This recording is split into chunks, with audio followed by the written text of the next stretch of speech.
listening to OP. Someone let me in on the fact they had Steve Martin's phone number, and I used to call him at BAB, and he would go, hello, and that's all I would put on the air. I was too scared to cold call the celebrity. You're listening to Anthony on the Virus, Sirius XM.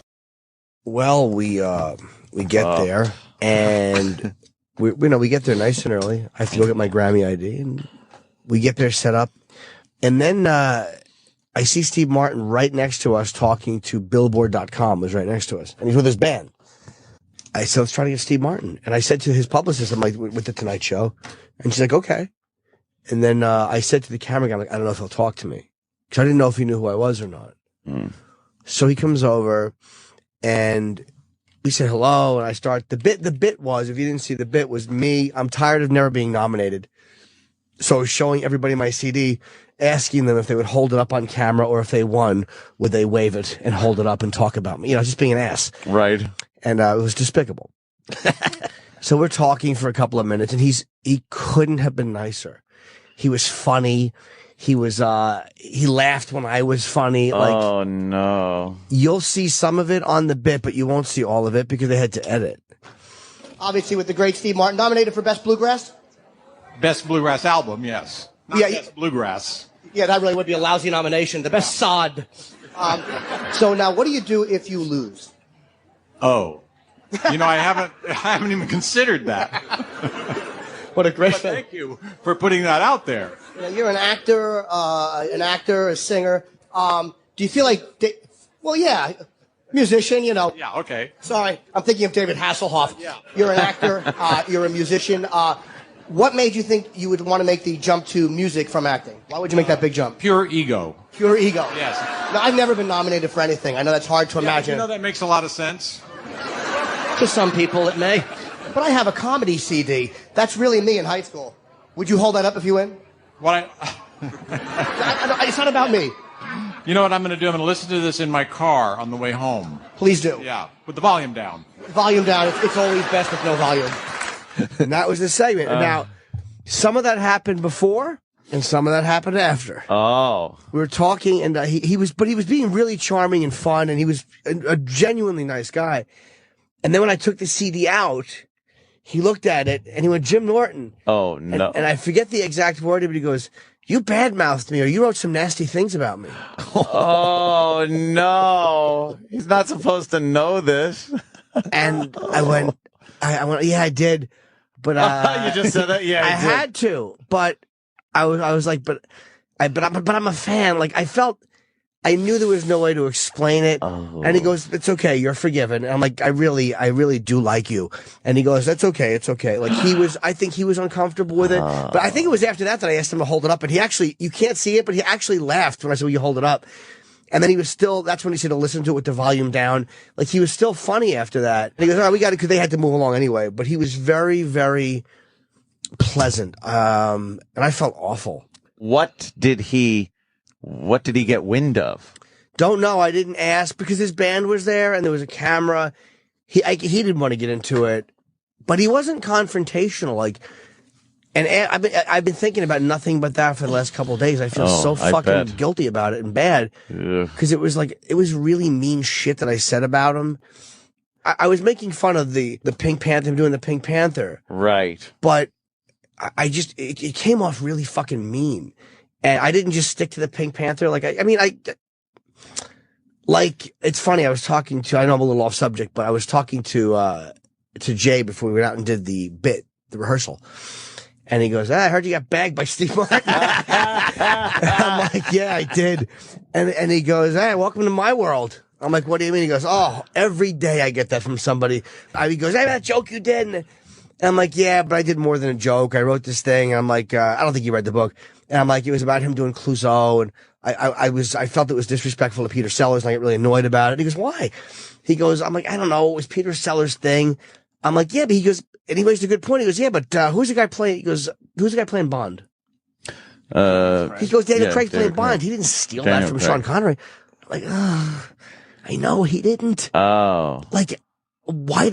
It bothers me. I don't regret attacking Al Sharpton. I don't regret attacking Jesse Jackson at all. I really. Microphone. Here's what bothers me about my attack on Steve Martin. I attacked him for things like it wasn't necessary because he never did anything to me. Like Jesse Jackson, Al Sharpton, like those guys go after people's jobs. We know why we hate them. I just didn't like a movie choice he made. And I'm not being Hollywood Jimmy. We're not going to work together.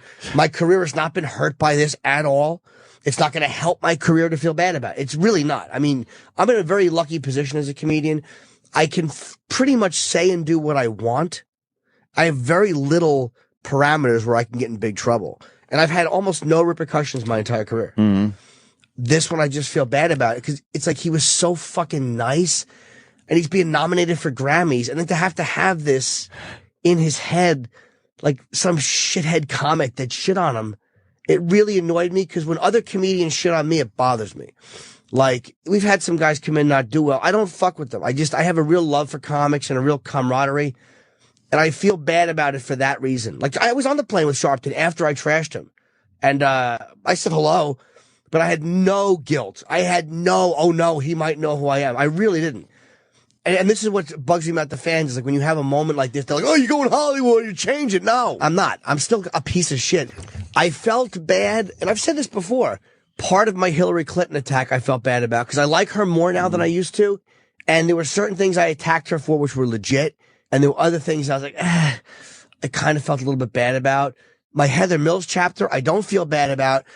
But I was a little douchier to Paul McCartney than I should have been because I genuinely like him. It's like, in the spirit of being honest and funny, I should have blasted people who I like to fucking blast hard targets.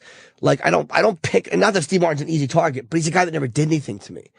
Like, you know what I mean? Like he's never been, I didn't like it, but the tone of what I wrote didn't just reflect that. And he shouldn't have been in that category. Like Maxwell. I don't dislike him anymore at all. He's fired from radio. It's like, that sucks. I don't want to see any guys get shit canned. Yeah. But I don't regret what I wrote about him. Because it was a response to him fucking with us. It was a response to him saying mean shit about me. So I don't feel bad about it at all. Not an ounce of guilt, no matter how vicious it was. But this one, kind of, because he's a comic, it's like, I just felt really bad about it. And then meeting him and then realizing, like, we're at the Grammys and he's been nominated. And again, if he was a guy that fucked with me, but he wasn't. He's just a guy, a guy doing a movie I didn't like. Again, seeing what he was like as a guy, he was a nice dude. I don't feel bad making fun of the Pink Panther, but he was so genuine and willing to be pleasant. It was like he didn't do anything that deserved that tone. Sharpton, no matter how nice he was, has done shit that deserved that. You know what he might say if you ask him about Pink Panther? He might go like, I love Peter Sellers. Like, I was honored to do, like, even though I didn't love what he did, but he may come from that place like, I love Peter Sellers. Like, it was an honor to play the role that he played.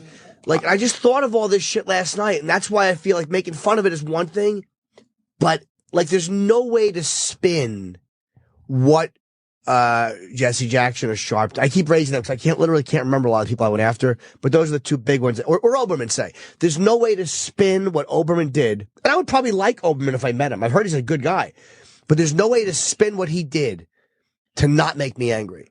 Like, there's no way to spin him attacking fucking Imus without making me angry. But that's where all of my anger was coming from at that time, was that fucking politically correct shit and feeling like we were under attack and nobody was sticking up for people saying unpleasant stuff. And he got caught up in the tone of that. I don't know if it makes, but it makes, to me as a performer, it makes sense. And if people think I'm backing down, well, we're not doing a movie together.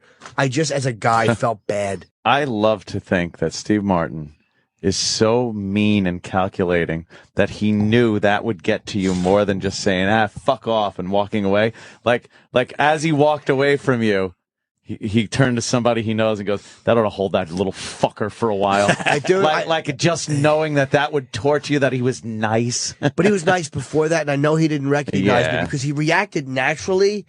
But it was probably embarrassing for him because his band was there. Like, I could tell he didn't want to talk about it, and I wasn't going to. But I felt, as a person, I have never been pressured to apologize by a company or anything. I mean, I just never. I've had free reign.